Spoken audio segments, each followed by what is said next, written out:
I'm still shaking. I'm very excited that he's here. I'm excited to go on many adventures. Your morning news now. U.S. borders are back open for dozens of countries, leading to long overdue reunions. Those traveling to the U.S. from the 33 approved countries must be fully vaccinated, and most will also need a negative COVID test. And while the U.S. welcomes in tourists, the Biden administration is leading a push to get millions of American children vaccinated. First Lady Jill Biden visited the first school to administer the polio vaccine as a way to promote the COVID shots for kids. Out of the 28 million eligible, about 360,000 children have received at least one dose so far.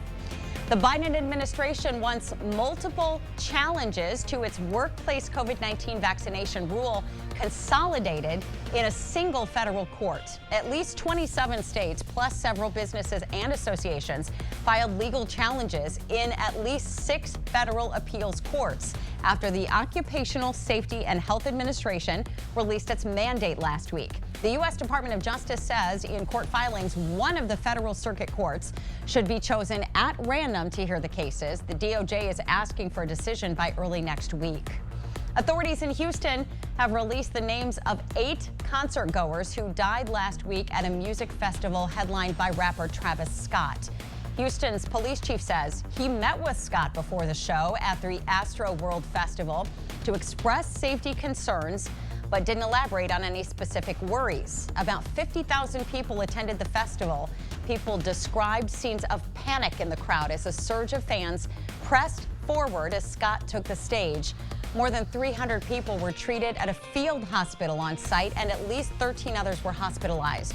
Scott has announced he will cover all funeral costs for the 8 victims that died. Temperatures this morning much cooler than yesterday from that cold front. We have dropped into the 20s and 30s this morning. Now for that morning commute, it's looking pretty cloudy, but those clouds should decrease here by the lunch hour with mostly sunny skies for the evening.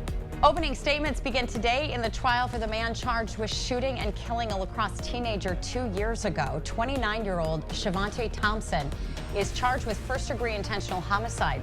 Prosecutors say Thompson shot 18-year-old Javier Hall near a storage facility across from Copeland Park in November of 2019. Hall died at a local hospital. Prosecutors have also charged Thompson's relative, Odell Thompson, with being party to the crime. His trial is scheduled to start in January. You can watch that trial live starting at 9 a.m. on the News 8000 Facebook page. The FBI is leading an investigation into reports of remains found at Fort McCoy. According to a Fort spokesperson, the report came in over the weekend. Investigators have not determined whether the remains are that of a person or animal. Fort McCoy has an area of 60,000 acres between Sparta and Toma, much of which is wooded. The FBI, Army, and other Fort and local law enforcement are taking part in this investigation. With your help, local students collected more than 15,000 items and $2,000 during this weekend's iFeed donation drive. Collections were held at 7 local high schools, with Onalaska High School gathering the most donations. Hunger Task Force will distribute the items to local food banks. You can help La Crosse honor the memory of a civil rights icon. Nominations are now open for the 2022 Martin Luther King Jr. Leadership Award.